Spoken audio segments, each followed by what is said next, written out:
할렐루야, 샬롬, 심정란 목사입니다. 오늘은 예수님께서 친히 제정하신 성만찬에 대해서 공부하는 시간을 갖도록 하겠습니다. 예수님께서는 많은 무리들을 디베리아 바닷가에 초청하시고 그들이 오랫동안 예수님의 그 말씀을 듣고 있었기 때문에 시간이 오래되어서 정말 굶주리고 있었습니다. 그럴 때 예수님께서는 그들을 그냥 돌려보내지 않으시고 그 무리 가운데 그 소년의 도시락을 가져온 그 물고기 2마리와 보리떡 5개로 5,000명을 먹이시는, 남자의 숫자만 5,000명이지 실제로 아이들과 여인들 합치면 한 2만 명 정도가 되었을 거라고 추정을 하고 있습니다. 왜 이제 말씀 중에서 항상 남자들만을 인원수로 치는가? 그것은 이제 역사적인 유래가 있는 것이죠. 그 구약 성경을 보면은 가나안에 입성할 때에 이제 많은 전쟁을 치르지 않습니까? 물론 모든 전쟁의 그 주인은 하나님이시기 때문에 가나안 입성 때도 물론이고 그들이 진행하는 과정에서도 계속 전쟁을 치루어야 했었죠. 그럴 때에 이제 전쟁에 나갈 그런 장정들, 그러니까 한 20살서부터 한 50살 사이 그런 이제 장정들이 그 전쟁에 뽑혀나가게 되는데, 그 장정들의 숫자를 그 위주로 그 세는 그런 이제 전통이 있었습니다. 그래서 당연히 이제 여인들이나 아동들, 전쟁에 나갈 수 없는 아동들은 그 숫자에서 제외가 되었죠. 그래서 항상 그 전쟁을 대비한 그 숫자, 그게 이제 남자 그 씩씩한 장정들을 그 말하고 있었기 때문에 그게 이제 어떤 전통이 되어서 그 항상 그 숫자를 그런 그 사람들만, 전쟁에 나가는 사람들만 그럼 뭐 사람 수냐? 절대 그렇지 않죠. 우리가 오해를 하는 것은 그 당시에 너무 이제 여인들이나 아동들이 취급을 받지 못했기 때문에 그런 그 장정들, 또 남자의 수만 뭐 이렇게 표시되고 있는 건 아닌가. 근데 예수님은 절대로 그 여인들이나 아동들을 제외시키는 법이 없으셨죠. 구약에서도 뭐 드보라 같은 그 선지자는 그 남자 선지자, 그 남자 그 장군이었던 바락보다도 굉장히 아주 혁혁한 공을 세워서 그 전투에 나가서 이기지 않습니까? 그 영웅들이 구약에도 여러 명 그 여인들 중에서 나타나고요. 또 이제 신약에서도 예수님은 그 여인들을 아주 굉장히 존중하시고 그들을 배제시키지 않으시는 모습을 우리는 발견할 수가 있습니다. 뭐 수로보니게 여인 같은 그런 이방 여인을 굉장히 칭찬하시죠. 내 믿음이 크다고 칭찬하시고, 또 뭐 12년 동안 혈루증 앓던 여인, 그 부끄러워서 그 사람들 앞에 나서지도 못하는 그 여인, 그러나 주님께서는 그를 고쳐주시고 또 그 담대한 믿음을 칭찬하셨죠. 뿐만 아니라 마르다와 마리아 두 자매도 굉장히 헌신적인 신약시대의 인물들 아닙니까? 그 외에도 회당 안에서 그 오래된 그 어떤 곱주병에 걸린 그 여인도 고쳐주시고, 그 여인들을 아주 귀하게 그 여기시는 그런 어떤 표현은 예수님에게서 굉장히 많습니다. 그 옥합을 깨뜨린 마리아도 있죠. 이 내용을 꼭 성경에 기록해서 후대에 알리라고까지 그렇게 말씀을 하셨죠. 바울 시대에는 브리스길라와 아굴라에서 브리스길라 그 여인이 바울의 전도 여정에 혁혁한 공을 세운 그런 여인이라고 할 수가 있습니다. 그래서 레이디 퍼스트 브리스길라와 아굴라에서 이제 브리스길라가 여자고 남편이 아굴라잖아요. 그러니까 항상 레이디 퍼스트 이때부터 레이디 퍼스트가 나온 것 같습니다. 우리가 이제 외우면 뭐 레이디스 앤 젠틀맨 이러잖아요. 그 먼저 여인들을 호명하고 그 다음에 이제 뒤이어서 남성을 호칭하는 것입니다. 바로 이 성경 말씀에서 역사를 찾을 수 있을 것 같습니다. 근데 오늘은 이제 이 육신의 양식에 대해서 요한복음 6장에 나타나는데 예수님께서 이제 요한복음 6장에서 이렇게 그들의 배고픔을 해결해 주시고 심지어 남은 것이 12광줄이나 되었다고 하잖아요. 예수님께서 우리에게 주시는 이런 풍성함이라는 것은 이루 말할 수가 없는 거예요. 아무리 숫자가 많고 아무리 먹을 입이 많다 하더라도 겨우 거기에 그치는 것이 아니라 다 먹고 흩어진 게 12광줄이니까. 근데도 예수님께서 그 흐느러지게 먹었다고 해서 그 음식 버리지 말고 모으라고 명령을 하셨죠. 그만큼 이제 아무리 배부르게 먹었다 하더라도 음식을 소중하게 여길 것을 교훈하는 내용이라고 할 수가 있습니다. 그런데 이제 그들이 다 배를 채우고 난 후에 예수님께서 하신 그 교훈이 상당히 중요한데요. 요한복음 6장 27절에 이렇게 말씀하고 있습니다. 썩을 양식을 위하여 일하지 말고 영생하도록 있는 양식을 위하여 하라. 이 양식은 인자가 너희에게 주리니 인자는 아버지 하나님께서 인치신 자니라. 인자가 이 썩지 않는 영원한 양식을 주는 자다.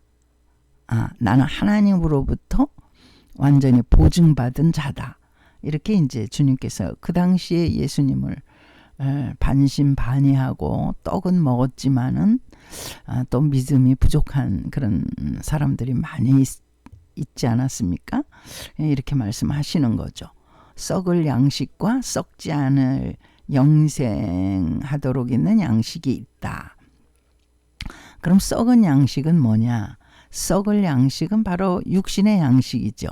우리가 육신의 양식이 위장에 들어가면 위가 활동을 해서 음식을 다 분해를 해서 그 영양가는 다 그 몸에 좋은 곳으로 보내고 또 그 찌끄러기는 다 이렇게 배설을 시키는, 그래서 우리 그 위장 안에서 또 그 작은 창자 큰 창자 안에서 활동하면서 이 음식이 그대로 남아있는 게 아니라 이제 그게 화학작용을 일으키는 거죠. 그게 이제 썩을 양식을 예수님께서 그렇게 말씀하신 거예요. 육신의 양식을 말씀하는 거죠. 근데 육신의 양식만을 위해서 일하지 말아라. 그러니까 어떤 분은 육신의 양식만을 위해서 일하는 것은 그건 뭐 죄인가? 이렇게 생각하시는 수가 있는데 그렇지 않습니다. 육신의 양식이 얼마나 소중합니까? 심지어 예수님께서도 이들이 배고픈 것을 버려두지 않으시고 부랴부랴 육신의 양식을 채워주셨잖아요. 그 우리 육신의 양식이 소중한 겁니다. 그렇지만은 그것만을 위해서 일하는 사람은 바보다. 그러면 영생을 위하여 우리가 일을 해야 하는데 그게 영원한 양식인데 그걸 예수님께서 지금 육신의 양식을 주신 이후에 바로 말씀하시는 것입니다. 28절에서 그들이 묻되 우리가 어떻게 하여야 하나님의 일을 하오리까?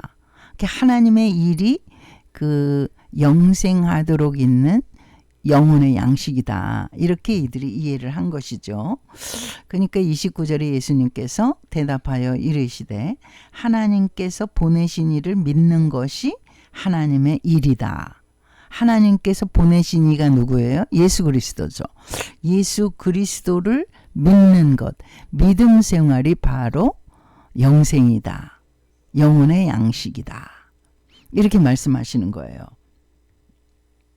그래서 여기서 예수님께서 모세의 예를 들으시는데 하늘에서 그들에게 떡을 주어 먹게 하였다 함과 같이 우리 조상들은 광야에서 만나를 먹었나이다. 이들이 이렇게 예수님께 말씀드리니까 예수께서 이르시되 내가 진실로 진실로 너희에게 이르노니 모세가 너희에게 하늘로부터 떡을 준 것이 아니라 내 아버지께서 너희에게 하늘로부터 참떡을 주시나니 33절 하나님의 떡은 하늘에서 내려 세상에 생명을 주는 것이니라.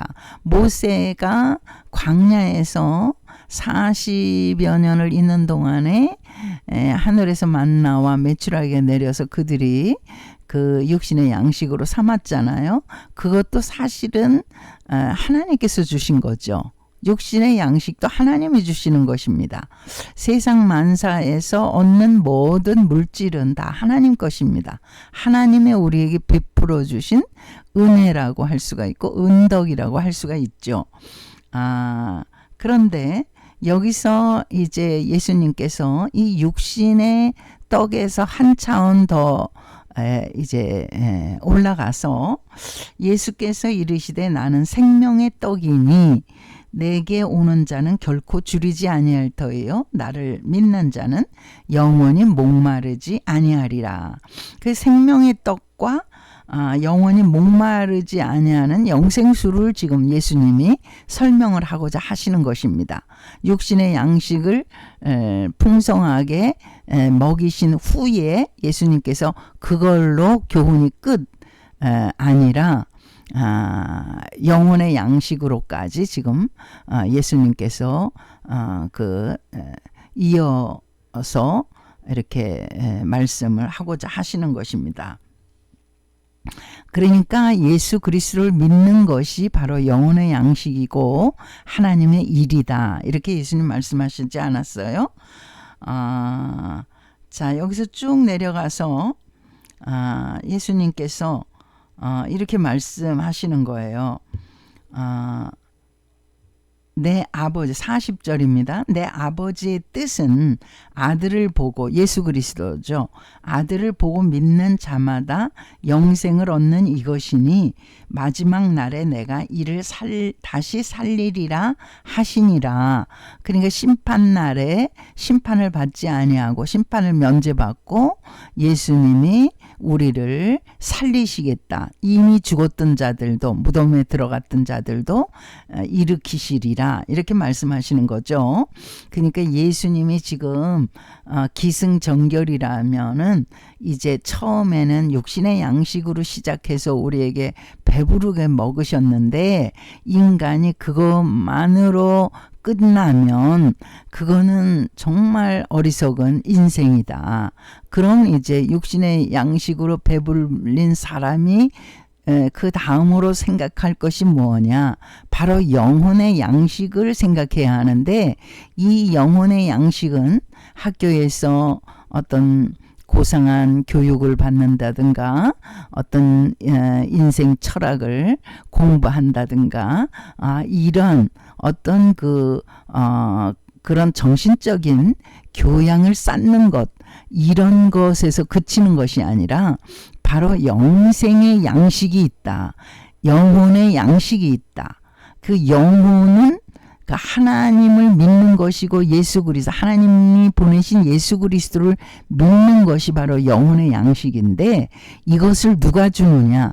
예수님께서 주신다고 말씀하시는 거예요. 그럴 때 이제 마지막 심판날에 심판에서도 면제받는 그런 축복까지도 덤으로 받게 된다는 이런 말씀입니다. 그 유대인들이 이 예수님에 대해서 수군거려서 뭐라고 말하냐 하면 42절에 이르되 이는 요셉의 아들 예수가 아니냐, 그 부모를 우리가 아는데 자기가 지금 어찌하여 하늘에서 내려왔다 하느냐. 지금 유대인들은 완전히 예수님의 말씀을 오해하고 있는 거죠. 그 영생의 양식을 먹어라, 내 떡을 받아라, 이렇게 말하니까 이들이 그 예수님의 그 육신의 부모 요셉, 육신의 부모 마리아, 거기에서만 그치고 있는 거예요. 그러니까 예수께서 대답하여 이르시되 너희는 서로 수군거리지 말라. 나를 보내신 아버지께서 이끌지 아니하시면 아무도 내게 올 수 없으니 오는 그를 내가 마지막 날에 다시 살리리라. 그러니까 여기서 예수님께서 인간으로 오시는 이 그 모습이 그 육신의 아버지 요셉과 또 이제 육신의 어머니 마리아죠. 그렇게 오실 수밖에 없으신 거예요, 예수님이. 왜? 하나님이신데 사람이 되셔야 되기 때문에.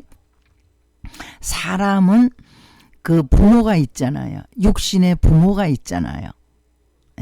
이 육신의 부모가 잘 나셨던 못 나셨던 그 육신의 부모를 통해서 우리가 세상에 나오는 거거든요. 그래 육신의 부모를 공경하라고 말씀하시는데 이거 중요한 것입니다. 바로 우리 자신 한 사람 한 사람이 육신의 부모를 통해서 이 땅에 태어났기 때문에, 그러기 때문에 그 중요하게 하나님께서는 그 10계명의 제5계명에 너희 부모를 공경하라. 그리하면 이 땅에서 잘되고 장수하리라. 이 땅에서 잘되고 장수하는 거 덤으로 축복 주신 거예요.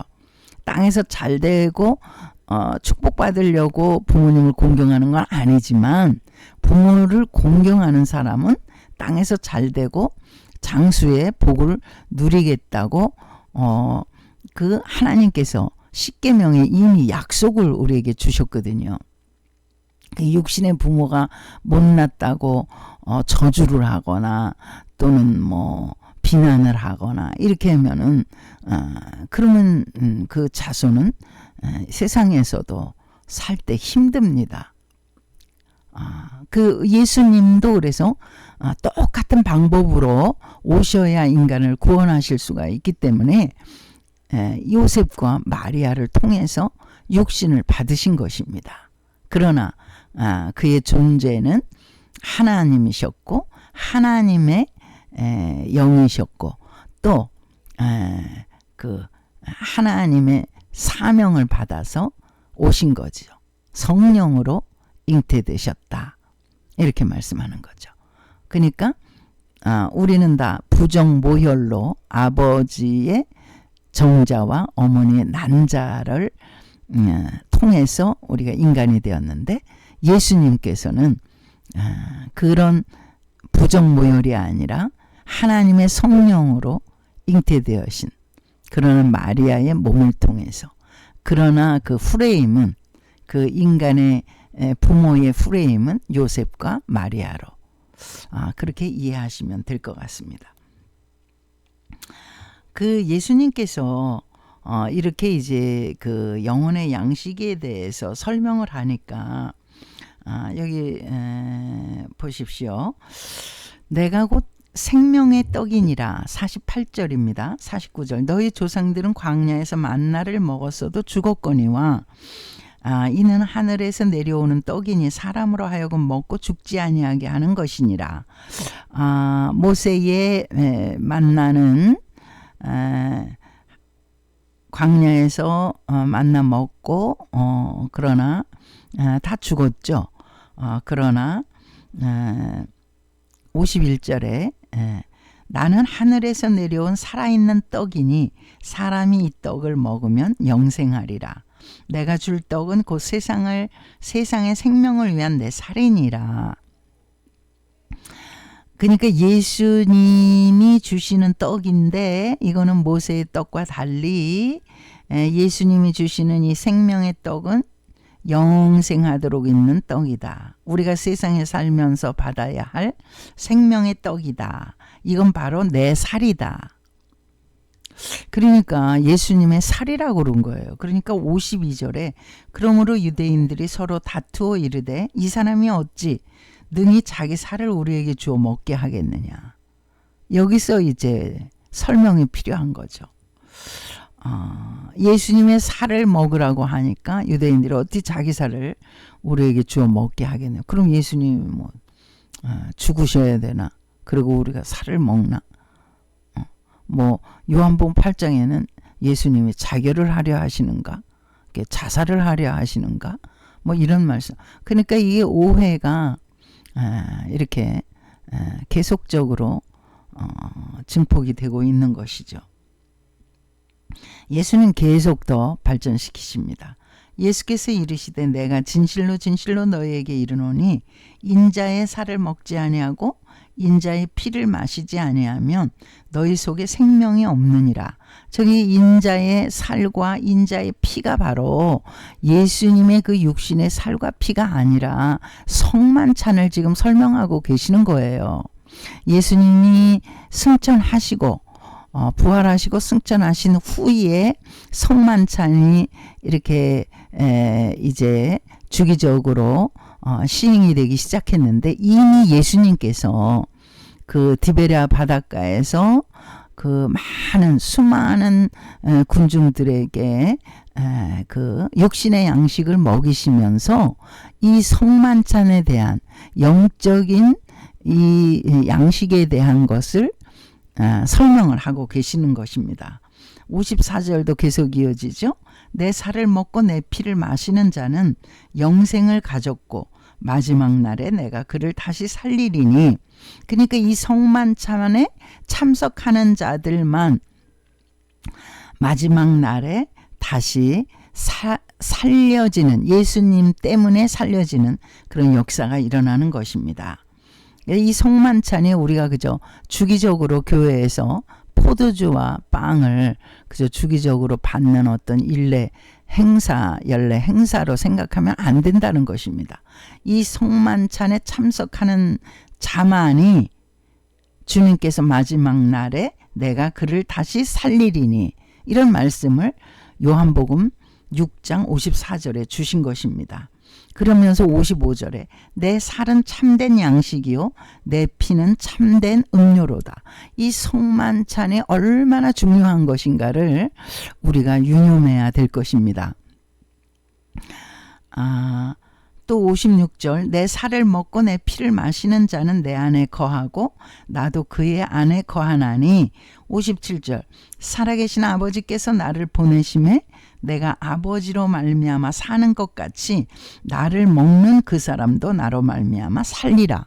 나를 먹는, 예수님을 먹는, 예수님의 살과 피, 지금 내 살과 피를 먹고 마시라 말씀하는 유대인들 엄청 오해했죠.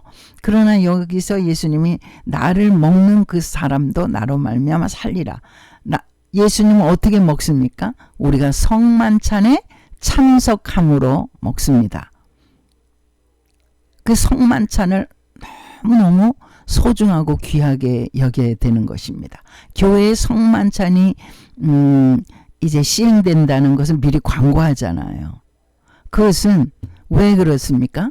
이 성만찬이 너무 소중하고 귀하기 때문에 혹시 출타를 했더라도 그 성만찬하는 그 주일에는 꼭 참석해라.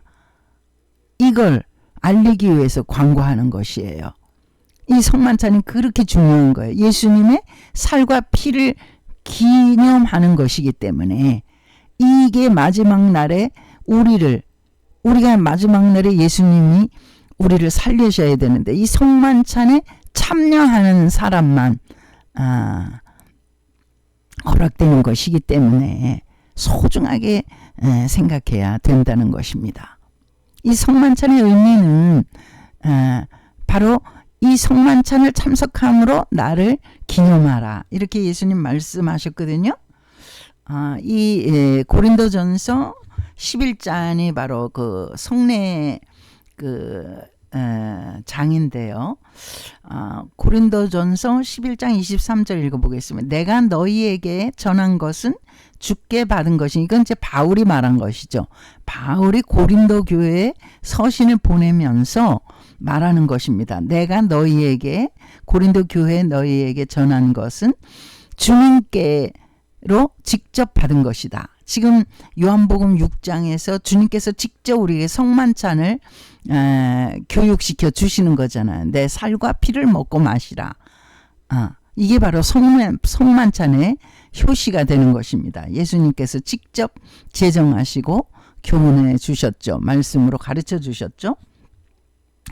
예수님께서 축사하시고 떡을 떼어 이르시되 이것은 너희를 위하는 내 몸이니, 이 떡이, 빵 한 조각이 내 몸이다. 예수님 몸이다.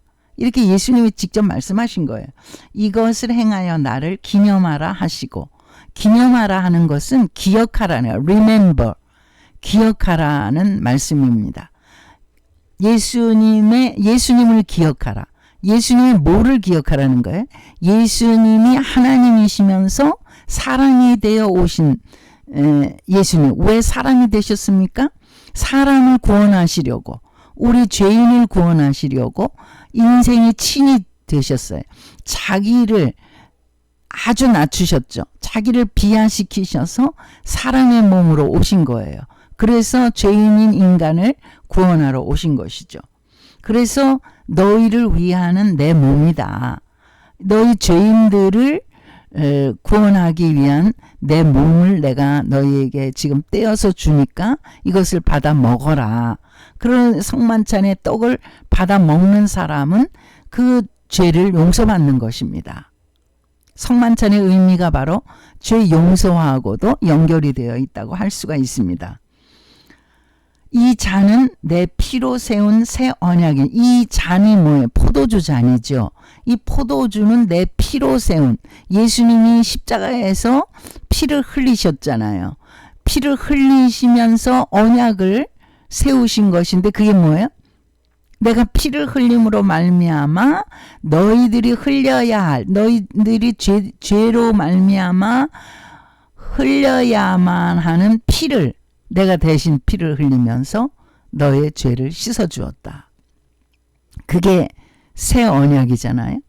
이 언약을 기억하라, 기념하라는 기억하라라는 말이에요. 예수님이 우리 죄를 용서하시기 위해 십자가에 달려 죽으셔서 피를 흘리셨다. 이거를 기억하는 것이 성만찬인 것입니다. 그래서 이 포도주를 마실 때마다 우리는 예수님이 십자가에서 흘리신 그 보혈을 기억해야 되는 것입니다. 그리고 주님을 사랑한다고 고백하는 것입니다. 이것을 주님이 오실 때까지 전하라고 주님께서 명령하신 거예요. 지금은 이제 사순절 기간이죠. 40여일간 그 안에는 이제 고난주간이 일주일 있고요. 마지막이 부활주일입니다. 예수님이 고난당하신 고난주간이 있는 이 사순절 40여일, 그러나 주일날까지 합치면 한 45일 정도 되는, 춘분 후 만월부터 시작해 가지고 40여일 되는 그러한 지금 절기 안에 우리가 살고 있습니다. 우리가 항상 유념해야 할 것은 어떤 일을 만나든지 우리 뜻대로 우리 주장대로 생각할 것이 아니라 예수님이라면 어떻게 행하셨을까? 예수님이라면 어떻게 생각하셨을까? 항상 예수님을 우리의 마음에 중심에 놓고 생각하고 행동하는 것입니다. 그럴 때 우리가 실족하지 않고 믿음을 지킬 수가 있는 것입니다.